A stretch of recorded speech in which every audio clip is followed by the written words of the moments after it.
দেখে আসলাম। প্রথম আলোর এই আয়োজনে উপস্থিত হয়ে তাদের আমন্ত্রণে আমরা এটা নিজেরা একটু প্রত্যক্ষ করলাম, ঘুরলাম, দেখলাম। আমাদের আগে ইতিমধ্যেই আমি সাজ্জাদ ভাইয়ের কাছ থেকে শুনলাম যে মাননীয় স্বরাষ্ট্রমন্ত্রী এবং পররাষ্ট্রমন্ত্রী এবং প্রধানমন্ত্রীর আরেকজন মাননীয় উপদেষ্টা তারাও ঘুরে গিয়েছেন, হয়তো আরো অনেকে আসবেন। আমরা ওই দিনকার দুর্ঘটনার দিনও আমরা মোটামুটি সচেতন নাগরিক হিসাবে বিভিন্ন গণমাধ্যমে দৃশ্যগুলো দেখেছি। তো ভিতর থেকে একদম কাছের থেকে ধ্বংসযজ্ঞ দেখার পরে এই ধ্বংসযজ্ঞটার নেপথ্যে যে একটা সভ্যতা বিরোধী চিন্তা কাজ করেছে সেটা আরো বেরিয়ে পড়েছে। এবং এই ধ্বংসযজ্ঞের ধরন দেখে যেটা মনে হয় যে যেমন বিভিন্ন দামি জিনিসপত্র লুটপাট হয়েছে, তার মানে ধ্বংসযজ্ঞের সঙ্গে কিন্তু একদল অপরাধীরাও জড়িত ছিল। মাননীয় স্বরাষ্ট্রমন্ত্রী নিজেও দেখে গিয়েছেন, দেখার পরে উনি আমি শুনেছি যে মন্তব্য করেছেন যাতে যথাযথভাবে তদন্ত হয় এবং এই ধরনের অপশক্তি যাতে সমাজে প্রশ্রয় না পায়, রাষ্ট্র এবং সরকার এ বিষয়ে গভীরভাবে সচেতন থাকবে এবং বিভিন্ন পদক্ষেপ গ্রহণ করবে। একটা জিনিস কিন্তু প্রমাণিত, যে ঘটনা যখন ঘটেছে তখন কিন্তু ব্যালটের কোনো সরকার ছিল না বা জনগণের ম্যান্ডেট প্রাপ্ত কোনো সরকার ছিল না। ফলে সেই পরিস্থিতি আর জনগণের ম্যান্ডেট প্রাপ্ত সরকারের অধীনে বাংলাদেশ পরিচালিত হওয়ার পরিস্থিতি, দুই পরিস্থিতির মধ্যে একটা অনেক বড় পার্থক্য আছে। এবং জনগণের কাছে জনাব তারেক রহমানের সরকার যখন ভোট চেয়েছে তখন কিন্তু যে প্রতিশ্রুতির বিনিময়ে আমরা ম্যান্ডেট পেয়েছি, ভোট পেয়েছি, তার মধ্যে এটাও একটা প্রতিশ্রুতি যে আমরা প্রতিহিংসামূলক একটা বাংলাদেশ গড়ব। আমাদের প্রতিশ্রুতি ছিল যে আমরা বাংলাদেশকে সকলের বাসযোগ্য করব, সকলের জন্য সমান অধিকার নিশ্চিত করব এবং জনগণের সকল মৌলিক অধিকারকে আমরা নিশ্চিত করব।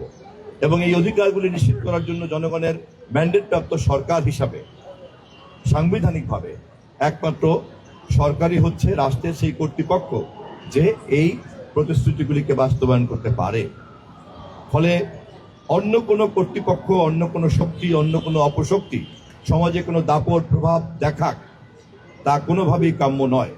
এবং অতীতে যা ঘটেছে তাকে অবশ্যই তদন্তের আওতায় আনতে হবে।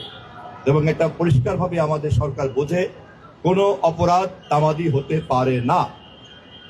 যে কোনো অপরাধ তাৎক্ষণিকভাবেই হোক আর যত সময়ের ব্যবধানই হোক, তাকে জবাবদিহিতার এবং বিচার প্রক্রিয়ার আওতায় আসতেই হবে। আমি এবং আমাদের মাননীয় প্রধানমন্ত্রীর শিক্ষা উপদেষ্টা, আমাদের দুজনের পক্ষ থেকে সরকারের প্রতিশ্রুতি আজকের এই সময় আপনাদের মাধ্যমে জাতিকে আবারও স্মরণ করে দিলাম। প্রথম আলো সহ সকল গণমাধ্যমের স্বাধীনতার ব্যাপারে তথ্যমন্ত্রী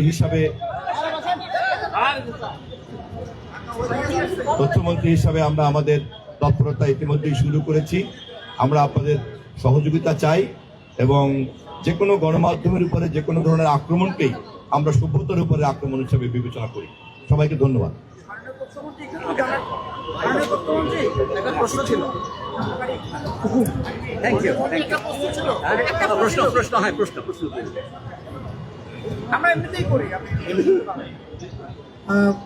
প্রথম যেদিন হামলা হয় সেদিন আমরা দেখেছি দেশের বাইরে থেকে দু একজন নানান ধরনের উস্কানি দিয়েছে এই হামলাটা যেন হয়, সেটি যেন সফলভাবে হয়, সেজন্য তারা বারবার লাইভে এসে ফেসবুকে, ইউটিউবে লাইভ করেছেন। তো এরকম উস্কানি এখনো চলছে, নানান গণমাধ্যমের বিরুদ্ধে বিদেশ থেকে দেওয়া হচ্ছে এবং দেশে এটিকে সফল করার জন্য আবার এক ধরনের লোক আছে। সামগ্রিকভাবে তদন্ত কি এই দেশের বাইরে থেকে যারা উস্কানি দেয় তাদের বিষয়টিও আসবে বা এইটি কি সরকার বিচার আওতায় নিবে?